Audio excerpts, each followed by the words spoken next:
My Sugar Daddy. Chapter 17. Orang ketiga. Jovan menelan ludah ketika Nania menatapnya garang bak seekor singa yang sedang kelaparan. Dia yang tidak tahu apa-apa merasa sangat kaget saat Nania muncul dengan wajah yang begitu mengerikan. Bulu kuduk di tubuh Jovan sampai berdiri semua karenanya. Nania, kau kenapa menatapku seperti itu? Bukankah tadi kau bilang ingin pergi membersihkan kotoran di sepatumu dulu ya? Tanya Jovan takut-takut. Jo, tolong kau jawab pertanyaanku dengan sejujur-jujurnya, ucap Nania. Dia lalu bersedekap tangan sambil berjalan mendekati Jovan yang sedang duduk di kursi kerjanya. Ada hubungan apa antara kau dengan Kristal? Apa kau diam-diam menjalin hubungan dengannya di belakangku? Mata Jovan langsung membelalak lebar setelah mendengar pertanyaan Nania. Segera dia berdiri kemudian hendak menyentuh bahu kekasihnya ini. Namun sayang, sebelum sempat tangan Jovan menyentuhnya, Nania sudah lebih dulu memelototkan mata sambil menggigit bibir bawahnya. Jangan coba-coba menyentuhku atau aku akan mematahkan tanganmu, Jo, ancam Nania. Sayang, kau salah paham. Sedari dulu gadis yang kusukai hanya kau seorang. Jadi tolong jangan pernah bertanya seperti itu padaku. Oke? Sahut Jovan panik ketika Nania menolak sentuhannya. Padahal dia sudah begitu ingin memeluknya. Tapi entah kenapa malah jadi seperti ini. Oh, benarkah? Lalu Kristal siapamu? Cecar Nania penuh selidik. Kristal, beo Jovan. Barulah dia tersadar penyebab Nania menolak untuk dia sentuh. Jovan lalu menarik nafas dalam-dalam sebelum akhirnya menjelaskan siapa Kristal. Sialan, apa yang sudah dikatakan Kristal pada Nania ya sampai dia bisa semarah ini padaku?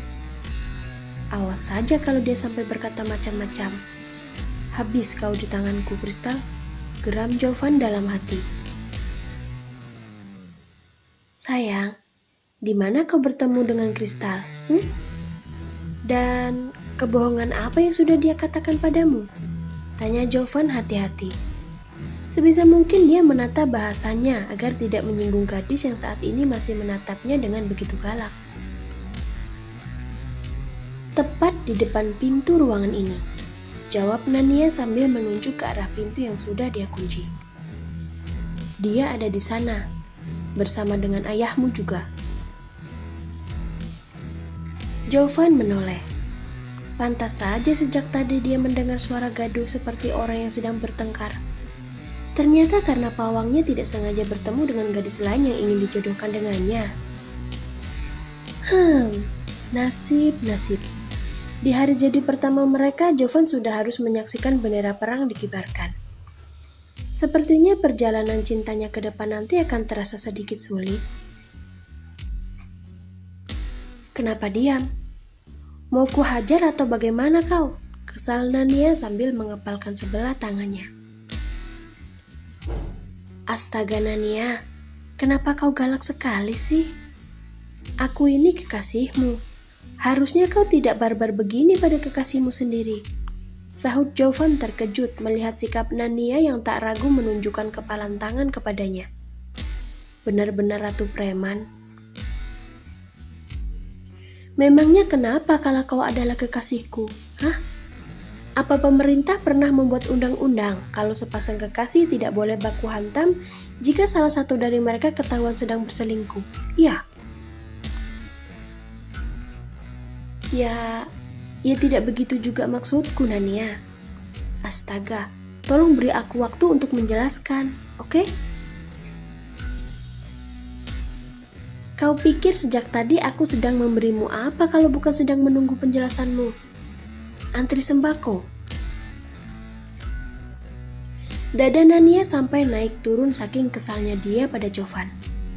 Bisa-bisanya sugar daddy-nya ini ingin mengundang wanita lain di saat dia hendak datang berkunjung. Jadi wajar saja kan kalau dia kesurupan setan reok seperti ini? Nania benar-benar sangat kesal sekarang. Sayang, begini. Kristal itu adalah anak dari teman ayahku. Jadi sangat tidak mungkin untuk aku berselingkuh di belakangmu. Sungguh, ucap Jovan berusaha mematahkan kesalahpahaman Nania terhadapnya. Anak dari teman ayahmu? Maksudnya Paman Ardan? Tanya Nania memastikan. Memangnya siapa lagi ayahku kalau bukan ayah Ardan?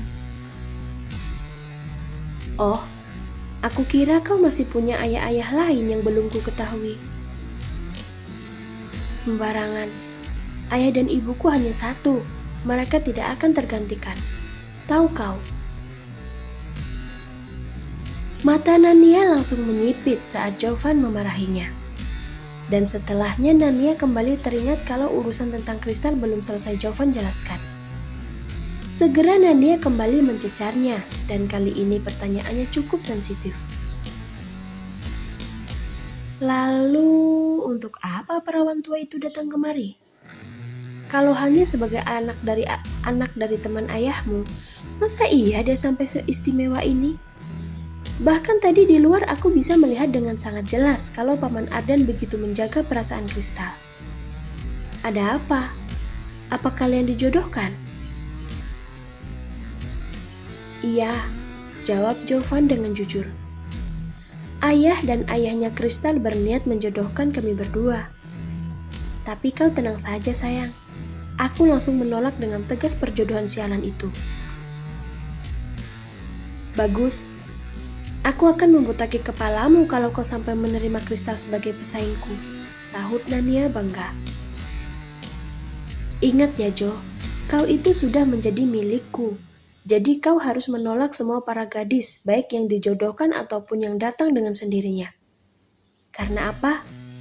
Karena jika aku sampai melihatmu bergenitan dengan gadis-gadis itu, maka detik itu juga akan menjadi hari terakhirmu bernafas di dunia ini. Paham? Paham sayang? Kemarahan di diri Nania langsung lenyap begitu saja setelah dia mengamankan sugar daddy-nya dari kegilaan para pelakor. Setelah itu Nania maju selangkah ke depan lalu menggerakkan tangan untuk merapikan dasi di kerah baju milik kekasihnya. Sambil tersenyum nakal, Nania kembali melayangkan pertanyaan yang mana membuat Jovan sesak nafas seketika. Jovan sayang, kau masih belum memberitahu aku alasan kenapa Kristal bisa datang ke kantormu. Kali ini tolong kau jangan mengecewakan aku dengan jawabanmu ya. Sayang, sebenarnya Kristal itu... Kristal apa? Desak Nania. Dia lalu mengencangkan ikatan dasi di leher Jovan hingga membuat wajahnya memerah. Sebenarnya ini adalah hari pertama Kristal menjadi sekretarisku di kantor. Dia akan membantu mengurus pekerjaanku sampai 3 bulan ke depan, sahut Jovan dalam satu kali tarikan nafas. Bulu kuduknya kembali berdiri semua ketika mendapati Nania yang tengah tersenyum mengerikan sambil melirik sinis ke arah pintu masuk ruangannya. Kristal, aku doakan semoga kau bisa selamat dari amukan singa betina ini. Dan aku berharap semoga kau tahu diri dengan tidak menggodaku di hadapan Nania. Bukannya apa, aku hanya khawatir kau akan pulang hanya dengan membawa nama saja. Tolong maafkan kekasihku yang barbar ini ya, doa Jovan dalam hati. Sudah aku duga kalau kemunculannya di sini pasti karena dia ingin menjadi seorang pelakor. Temanmu itu salah besar, Jovan. Yang sudah menjadi milik Nania, maka orang lain tidak akan pernah bisa memilikinya. Apalagi kau. Kau adalah aset masa depanku yang paling berharga. Jadi aku tidak akan melepaskanmu begitu saja meski yang akan menjadi pesainganku telah mendapat restu dari ayahmu. Kau milikku, Jovan. Apa kau dengar itu? Ucap Nania penuh tekad. Enak saja ingin merebut Jovan darinya. Hati Jovan serasa berbunga-bunga mendengar Nania yang begitu posesif padanya. Merasa gemas, Jovan dengan cepat menarik Nania ke dalam pelukannya lalu menatapnya dalam-dalam. Dia sekali lagi dibuat jatuh cinta oleh gadis ini.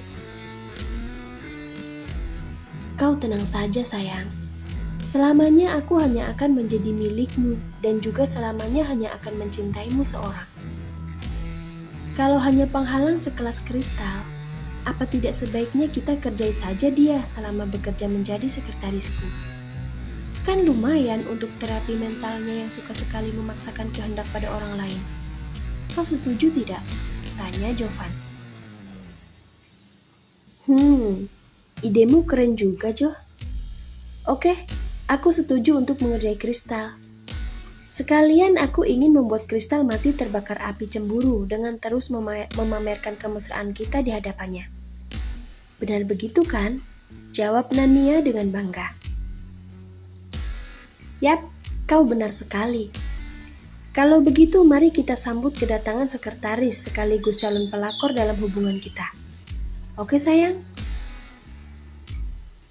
Jovan dan Nania sama-sama tertawa sambil melakukan high five untuk merayakan kedatangan kristal dalam hubungan mereka. Sedikit aneh memang, karena biasanya orang akan takut jika sampai ada orang ketiga yang hadir di antara mereka. Namun ini adalah Jovan dan Nania, di mana mereka malah dengan sengaja membiarkan kristal melakukan apa yang diinginkannya. Dan tujuannya sudah pasti untuk dijadikan sebagai mainan mereka. Haha.